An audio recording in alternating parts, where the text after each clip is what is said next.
खुलुमबाय रायजोफोर गिबियाव आरोबाव फिथांखि ब्लग इउट्यूब चेनेलावहाय नोंथांमोन बयखौबो बरायनानै लाग्रोनाय जाबाय। स' रायजोफोर आङो गोबावसिमोन पलिटिक्सनि भिडिअ लाबोयैया नाथाय आङो बावैसो सिगां ससियेल मिडियायावहाय माखासे बाथ्राफोरखौ खोनानानैहाय गोसोआवहाय थुलुंगाखांनाय फैदों आरो गोजोननायबो मोनदों बे बाथ्राखौ खोनानानैहाय। जोंनि बर' हारिनि आबसुनि आफादगिरि दिपेन बर' सारा खौसेथिनि बाथ्राखौ बुंनायावहाय आङो गोजोननाय मोनदों। नंगौ, जों बर' हारिया खौसे जायोब्ला गुबुन हारिया बा गुबुन पार्टिया जोंनि बर' हारिखौहाय रावबो गाख्लायनो हानाय नङा।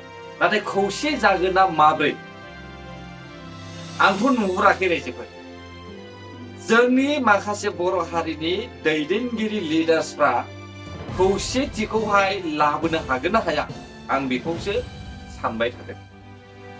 दा आंनि नोजोरावहाय सानै व्यक्ति रायजोफोर, बे सानै व्यक्तिखौहाय आङो खौसे जागोनाखौहाय माब्लाबाबो नुफेराखै। जानो हागौ नोंथांमोनाबो सानखादों सोरखौ बुंदों आं। बे सानै व्यक्तिखौ आङो नोंसोरनि सिगाङावहाय पेश खालामनाय जानाय नङा, दिन्थिनानै होनायबो जानाय नङा, नामखौबो बुंनाय जानाय नङा। नोंसोरो मिथिखागौ सोरबायदि सुबुङा बर' हारिनि रायजो राजानि मोजांनि थाखाय हास्थायो। दिनै आं बुंनो सानदों रायजोफोर, बे दिपेन बर' सारजों लोगोसे जाय व्यक्तिफ्रा खौसेथिनि गोरोबलायनायनि बाथ्रा बुंदों, बैसोर सानै सुबुंनि सायावहाय आङो फंनैसो बाथ्रा बुंनानै होनो सानदों। बिसोरो सोरखौहाय खौसे जाजानो लुबैदों आरो सोरबायदि सरकारखौहाय आखाइ हमजानो लुबैदों, बेनि सोमोन्दै आं फंनैसो बुंनो सानदों रायजो। नोंथांमोना नुदों कास्टम बसुमतारी। कास्टम बसुमतारी बिथाङा खौसेनि बाथ्राखौहाय खुगा बेखेवदों। नाथाय बिथाङा मा थांखिखौ लानानै, बबे बिथिंखौ लानानै बिथाङा खौसेनि बाथ्रा बेखेवदों, बिनि सोमोन्दै आं एसे बुफ्रुनानै होनोसै रायजो। कास्टम बसुमतारी बिथांमोना जुदि खौसेखौ हास्थायदोंब्ला बिसोरो रुलिं गभर्नमेन्टजोंहाय गोरोबलायनानै खामानि माव, अपोजिशन पार्टिजों नङा। कास्टम बसुमतारी बिथांमोना अपोजिशन पार्टिजोंहाय रुलिं गभर्नमेन्टखौहाय आखाइ हमनांगौ होननानैसो बिसोरो गोसोआवहाय साननानै खौसेथिनि बाथ्राखौ बुंदों दै। नोंसोरो मा सानो? नाथाय आंनि साननाय मथेब्ला कास्टम बसुमतारी बिथाङा इउपिपिएल सरकारनि चिफ GEM हाग्रामा महिलानि सारजोंहाय बिसोर सानैखौहाय गोरोबलायनो थिननायनि मेन थांखिया जाहैबाय प्रमद बर' सारखौहाय हाग्रामानि आथिङावहाय हमनांगौ होननानै बिथांमोना फोरमायदों बायदि। सिदा बुङाखै, नाथाय इनडाइरेक्टलि बुंदों। जुदि कास्टम बसुमतारीमोन बायदिया खौसेखौ हास्थायदोंमोनब्ला मानो अपोजिशन पार्टिजों थानानै नंखाय बाथ्रा बुंनानै रायजो राजाखौ आन्दायहोबाय थादों? आरो थांनाय MP इलेक्शनावहाय बिसोरबायदि मानसियानोथ' गामि गामि हाबनानै रायजोफोरखौ आन्दायहोदों, नंगौना नङा?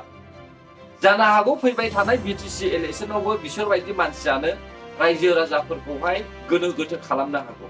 बेनिखायनो आं बुंखायो रायजोफोर, खौसेखौ बयबो लुबैयो, साफ्रोमबो बर' फिसाया खौसेखौ लुबैयो।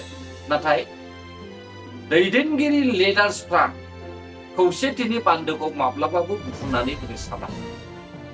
आरो ओरै फारसेथिं जोङो नुदों प्रहलाद ब्रह्म।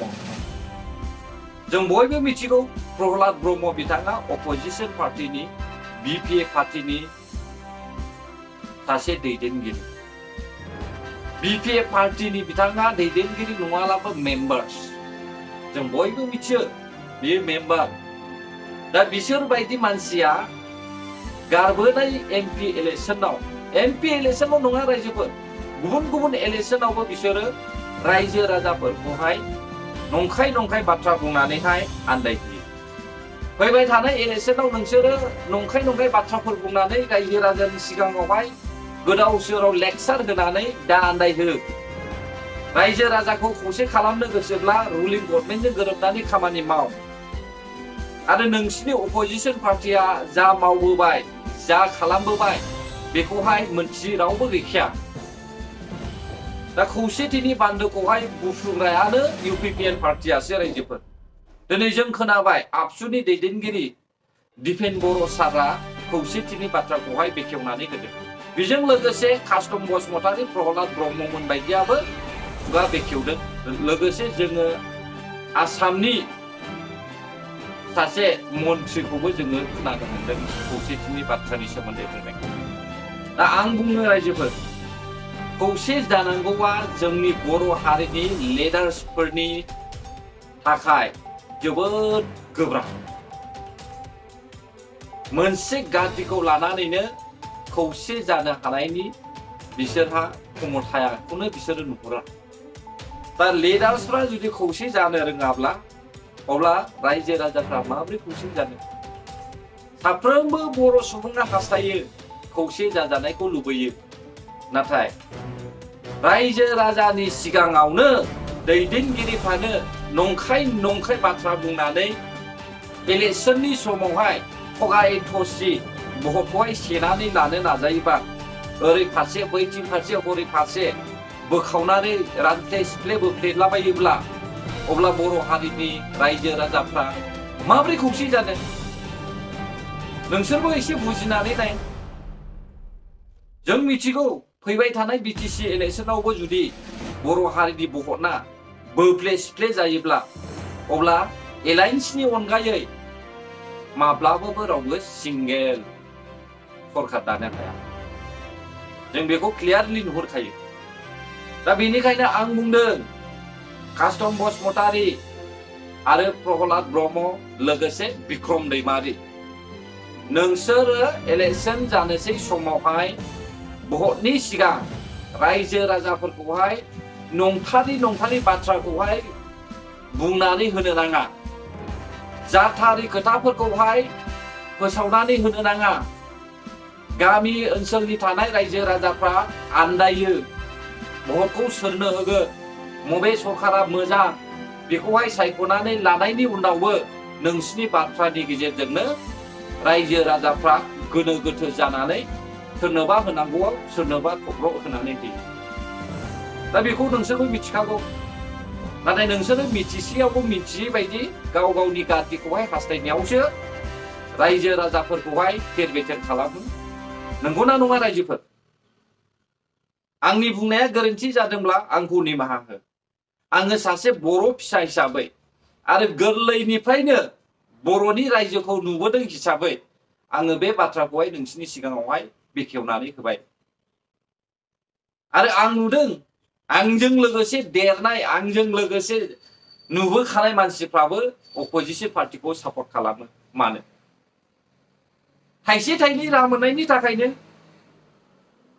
100-200 मोनदोंमोन एसे एनै सुबिदा मोनदोंमोन सिगांहाय थगाय थसि खालामनानैब्लाबो आरो दायो थाइसे थाइनै रावबो बेबायदि रांजोंहाय बायजायाखै रावबो रां होनानै बायनो हायाखै बेनिखायनो रुलिं गभर्नमेन्टखौहाय इनकार खालामो रायजोफोर डिनाय खालामो नेवसियो दा बेनिखायनो आं सानो बर' हारिया खौसे जानोब्ला दैदेनगिरि लिडार्सफ्रा सिगांनो खौसे जाग्रोनांगोन आरो बै CM MP फोरनि आन्दोआव थानाय MLA MCLA मेम्बार्सफ्रा नंबां जाबां बाथ्राखौहाय गोदाव सोराव नंखाय बाखाय रायजो राजानि सिगाङावहाय बाथ्रा बेखेवनानै होनो नाङा नङाब्ला रायजो राजायालाय आन्दायखागोन नंगौना नङा बै थाफाख्लेब मानसिफोरनि थाखायनो रायजो राजाया गोनो गोथो जानानै सोरनोबा होनांगौआव सोरनोबा होयो रायजोफोर आरो आं बुङो नेशनेल पार्टियावहाय नांथाबनानै थानाय जायफ्रा लिडार्सफोर दङ बिसोरबो एसे बुजिनाया मोजां अफकर्स जों मिथिगौ जेब्ला नेशनेल पार्टिनि इलेक्शन फैगोन अब्ला जों होनांखागोन नाथाय गावबागाव स्टेटनि MLA MCLA MP बेफोरबायदि बिसायख'थि फैयोब्ला अब्ला बे बिसायख'थियावहाय बिसोरो गुबुन पार्टिखौहाय बाद होनानै बर' हारिखौहाय खौसे खालामनायानो मोजां। नङाब्ला बर' हारिया खौसे माब्लाबाबो जानो रोङा। फैयै फैयै जवान बैसो जाफैबाय रायजोफोर खौसेनि बाथ्राखौ खोनासंनानै।